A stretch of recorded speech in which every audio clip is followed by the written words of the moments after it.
Mambo poa. Naam, asante. Mimi kwa majina naitwa Rajabu Atibu Mwega. Leo nimewatembelea katika ofisi zenu hizi kuwaletea tamthilia yetu au filamu yetu inayojulikana kwa jina la Kivuli cha Mke Wangu. Ni mambo mengi, hususan ni ujumbe uliokuwa bora na nidhamu ambayo imetumika katika filamu hiyo.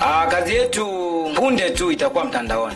Kwa matarajio ndani ya wiki 2 itakaa tayari iko vizuri kabisa kurushwa katika mtandao ya kijamii. Uipate katika channel ya White Gang Film. Ili uwe mwana familia wa White Gang Film, unatakiwa usubscribe katika channel hiyo, kulike na kucomment kwa wingi sana, ili mradi uweze kuwa mwana familia, ili mradi uweze kupata mambo yote mazuri yatakayopatikana. Anayetazama kwa sasa na mshawishi ya kwamba utakapo subscribe tayari wewe utakuwa ni mwana familia wa White Gang Film. Hivyo utapata kazi zote na matangazo yote ambayo yanapatikana katika